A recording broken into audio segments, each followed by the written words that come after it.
حلانا اليوم من أسهل وألذ الحلويات بسرعة البرق حتحضروها. سهلة جدا وبسيطة وما حتاخد معكم وقت بنوب.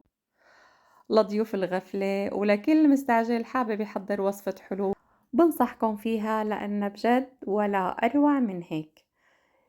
يا ريت قبل ما نبدأ نصلي على سيدنا محمد ولايك للفيديو وسبسكرايب، وأهلا وسهلا فيكن أحلى متابعين.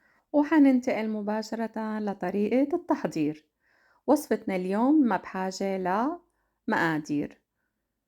من رقائق البقلاوة من علبة الجلاش حنحضر شعبيات بقشطة بدون لا عجن ولا فرد ولا أي تعب.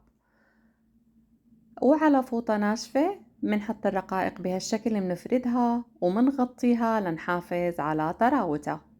بداية حضرت صاج الفرن دهنته بالسمن وتركته على جنب، وحاخد ورقة واحدة من الورق الجلاش وبهالشكل حقتنيها، حأطبقها لطبقتين متساويتين وحاخدها من النص اسحبها سحبة واحدة وكرمشها بهالشكل ونحشيها بالقشطة.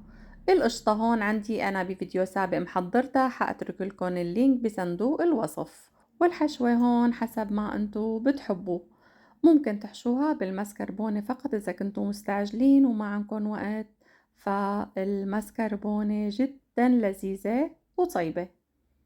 ملاحظين شو سهلة؟ ولا أسهل من هيك.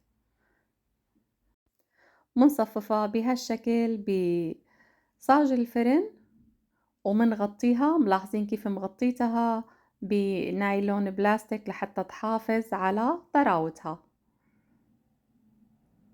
وحنحمي الفرن على درجة حرارة 190 ونثبت الرف بالوسط. وبهالفترة أنا كنت محضرة القطر أو الشيرة.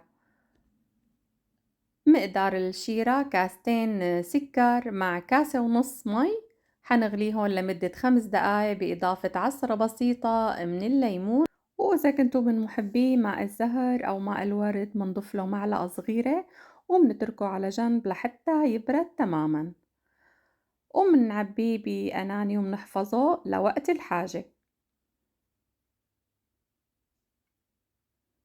وبهالشكل صاروا الشعبيات عنا بالقشطة جاهزة. صففتن هيك بصاج الفرن بهالشكل، ومثل ما ملاحظين مغطيتن بالنايلون لحتى نحافظ على طراوتهن.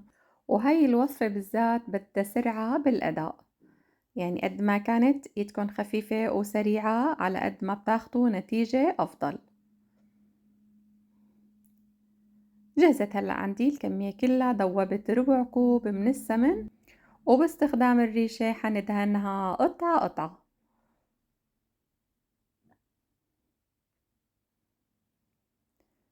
وهلأ حمي عندي الفرن وحدخلها لمدة 10 دقايق، ومع المراقبة التامة أول ما بتاخد عنا اللون الذهبي حنطلعها مباشرة. والفرن أكيد شغال، القسم العلوي والسفلي مع بعض. أخدت معي تقريبا 10 دقايق، وانتو حسب فرنكم. شوفوا ما شاء الله على هالجمال، تاخد العقل. وحزينها بالفستق الحلبي الناعم. تبارك الرحمن ما شاء الله، الروايح ولا أطيب من هيك. شوفوا هلأ هيك على هالقرمشة، مقرمشة من برا ومن جوا طيبة وبتاخد العقل. شوفوا كيف عم بتهرهر. وهلأ حننقلها مباشرة لجاط التقديم. وشوفوا على هالجمال وعلى هالدلع، تبارك الرحمن ما شاء الله، بتاخد العقل. ولسه الطعم غرام ولا أشهى من هيك. شو رأيكن هلأ غوالي؟ الصورة لحالها عم تحكي. والله بتمنى هيك تدوقوها لتعرفوا قدي طيبة وقدي بتستاهل مباشرة تقوموا تعملوا مثلها. ونصيحة غوالي، القطر منسكبه وهو بارد تماما، وملاحظين عليه هو تقيل وبارد، لحتى تضلها هيك عم تقرش وشوفوا هلأ.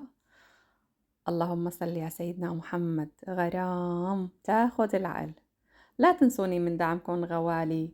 شكرا لمتابعتكن وأهلا وسهلا فيكن، تحياتي للجميع، وأي سؤال بيلزمكن أنا جاهزة للرد عليه. كنت معكن أنا غالية، سلامات غوالي، إلى اللقاء.